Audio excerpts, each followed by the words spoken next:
What is up, guys? It is Tony here, and today we are doing a how-to photo video. We're doing a critique once again, and today we're doing actually a much more unique and interesting and amazing critique. This is a critique of photos I actually just took. Basically, as you guys know, I've been critiquing some of my older work, which is actually better because I can get more critique going. I could really get in there and really complain about things I do, or did, I should say. But in this one, I actually feel like I'm going to be a little bit harsher on myself because this was literally taken less than 24 hours ago.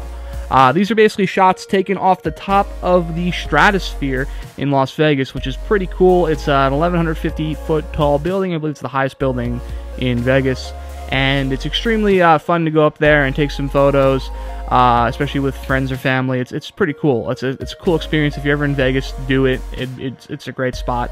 You know, maybe one day, that kind of reminds me, maybe one day I should do like a little tutorial, not a tutorial, a little list of places you can take photos at in Vegas. Since I've been here for a while, I know a lot of cool spots. Anyway, getting off topic. So, you know, the photos are really varied. I took photos with my 70-200. I took photos with my Fisheye, and I believe I even took some photos with my 18-135. Don't quote me on that. So basically, this is a set of photos where I was pretty much trying to push myself to the limit. I was really trying to switch out lenses constantly and constantly try to get different types of shots. I was basically trying to take on the persona of someone who is taking photos at a hockey game, or taking photos at a football game, or taking photos at a wedding, mainly because I'm trying to get into that photography very soon. So, first off, we're looking here at a parking garage. It's a very boring photo. This is actually just started off as a joke photo. Like, I was doing it because there was a time where I was down here, and I was taking photos of the Stratosphere. It was only a couple weeks ago, or a week ago. And I decided, why not take a photo of the parking garage I was at? So, haha, funny.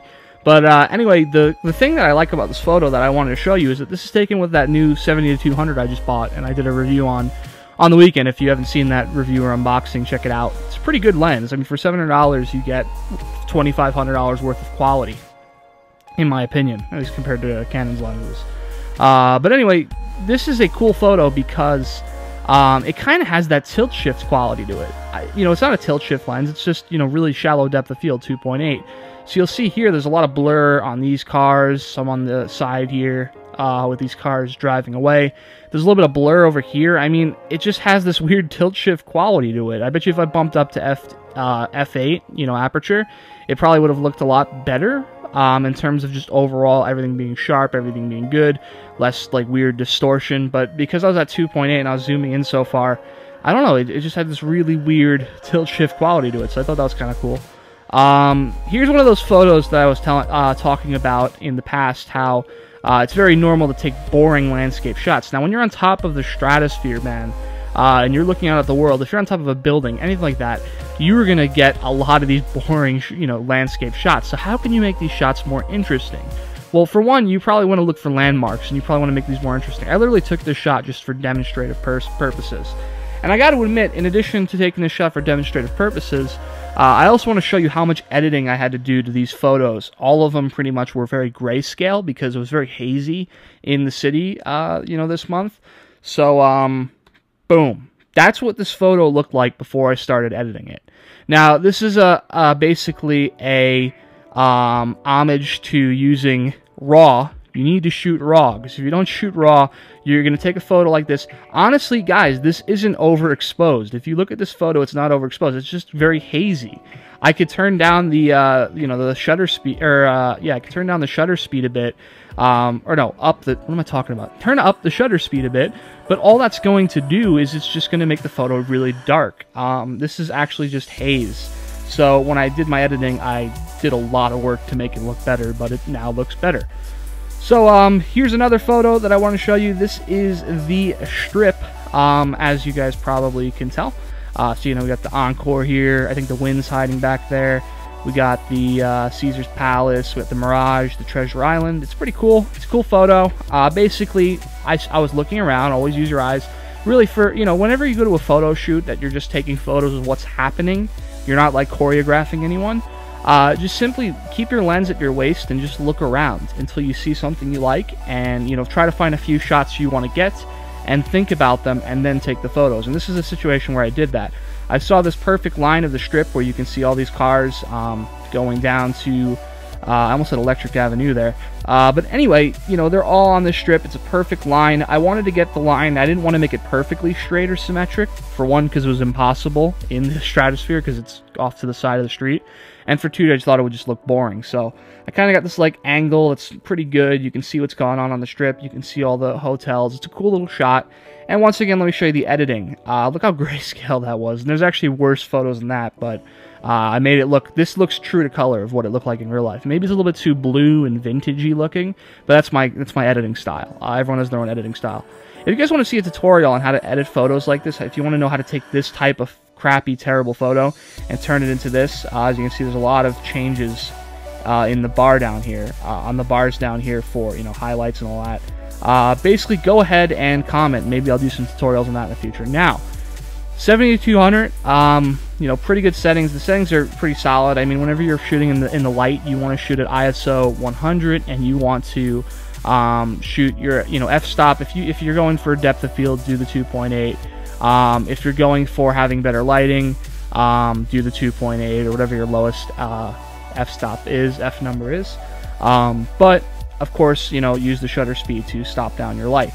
Now, these photos are basically where I go, okay, time to switch lenses. Boom. So obviously, you guys can probably tell that this is me using a fisheye lens. This is the Rokinon 8mm Canon mount fisheye lens. And boy, this lens is affordable, and boy, the images it takes are amazing.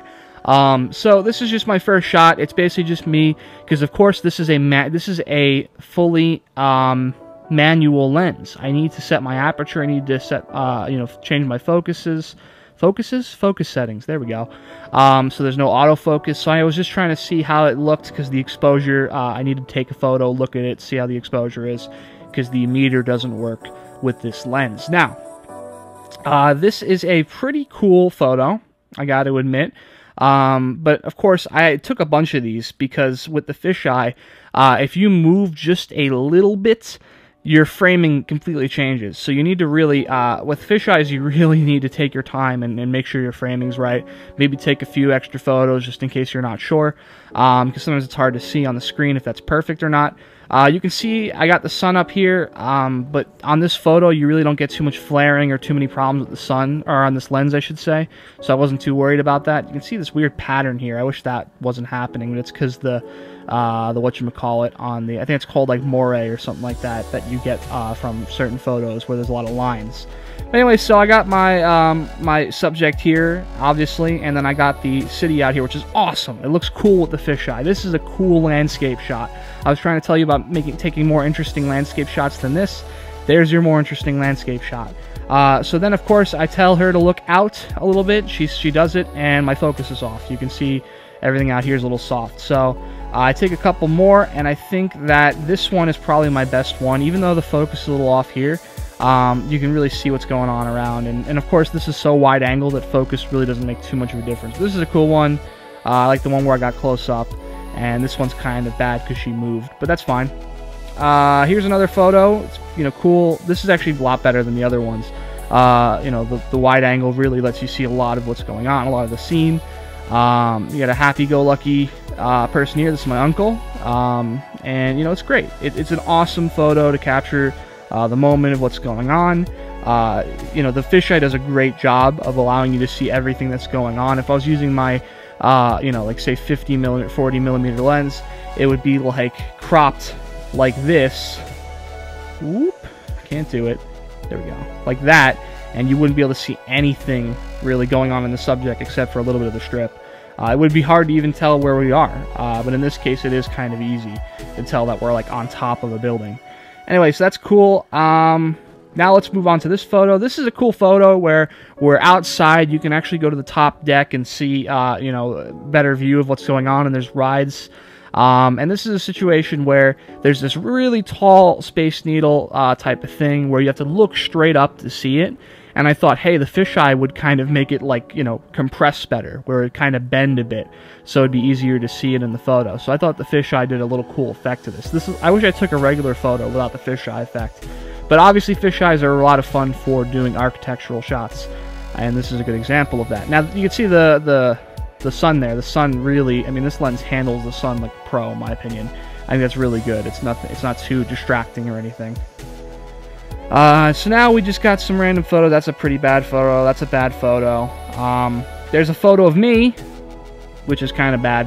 But the reason why my eyes are closed, by the way, all of our eyes were closed, is because it's sunny as hell out there. But you know, just a selfie. I mean, this is a cool thing about fisheyes. You can really take good self portraits.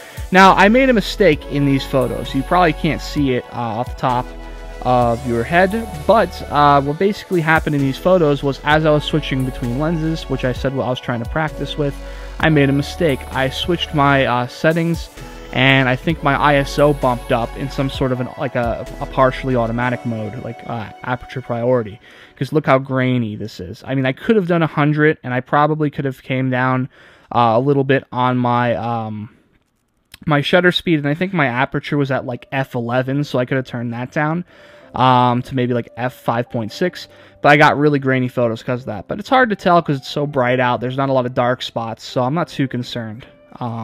So now here's another photo where we're looking at this ride. In fact, what happened here was the ride, this thing slides down over the world. It's pretty crazy. And I wanted a photo of it, but the fisheye is really bad for taking photos of this. So I just took one photo. I sat down, switched to my 70 to 200, and I was waiting for the ride to come down again. And I took this. I saw this weird spike on the side of the railing, and I focused in on it, and you can see the background blurred. It's pretty cool. It's just a cool little photo.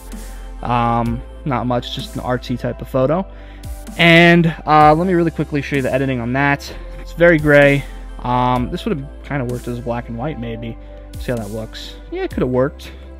But yeah, so that's that. And then boom, you got the Encore, you got the Wind, you got the Cosmopolitan in the background, Caesar's Palace, the Mirage. This is a cool little photo.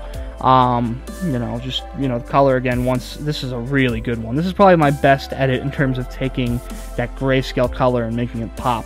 It's a really good little edit. Now, so there's this big ride on the needle itself, and I was trying to take some photos of that, but they weren't looking, which was kind of annoying. And then I took this photo, which is really cool. This is a cool shot. Some of you guys may hate on the framing. For one, why is that railing there? It probably shouldn't be there. But man, I mean, with how quick this ride shoots out and how long you have to wait in between each ride, this is great framing. And, you know, it's a cool shot, I think, for, like, say I'm trying to advertise the Stratosphere and I wanted to sell them a shot to market their ride. You could put some text up here. This is a good shot. And I hate to do this because it's pretty weird, but look at all the detail on their, like, emotions on their faces. I think it's pretty cool how much detail you get. This big tough dude with his tattoo, and he's just like freaking out, and I don't know if that's his wife or what, but she looks pretty scared as well. I would be scared too. I mean, you're on top, you're 1,100 feet in the air, I think, and yeah, you're just hanging over Las Vegas. It's pretty brutal, I gotta admit. So here's just a random photo of the landscape. This is a situation where I am taking a boring landscape shot and I'm trying to create a subject. So for one, in the foreground, I have that spike again in the railing, so you can tell I'm on top of a building or something like that. So it's objects in the foreground to tell you where I am. And then you can see the Trump. The Trump's obviously the main building here. That's, you know, the subject. It's a really cool looking building, so I liked having it as a subject. Here's a photo where I was testing out my zoom. It's nothing special. And here's a photo where I actually got people on this ride actually reacting to me taking a photo. So that's cool. It's a decent photo. I wish I moved down a little bit in my framing, but that ride moves up and quick really fast, so it's difficult to even capture the motion. But at 1/800, I was able to do it. And last but not least, this is the last ride. Why am I so zoomed in? The last ride that I took a photo of. It's a pretty crazy ride, and it was kind of a boring photo, but it's cool because it's just like they're hanging out there in nothingness with like the mountains and the sky in the background. I like it a little bit, but I think it could have been more interesting. Basically, I took like 5 or 6 of these, and in each one there was nothing happening. People were just sitting there doing nothing. So this is the best one I got. This guy trying to fly. But anyway, that is pretty much it. That is my quick little critique of all of the photos I took at the Stratosphere. I think these are some really strong photos, or there are some strong photos in the set. Tell me what you think. Go ahead and comment below. And if you guys enjoyed this critique and you want to see more like this in the future, go ahead and comment and ask maybe for different types of, give me some ideas of different types of critiques you'd like to see. And I'll see you guys next time.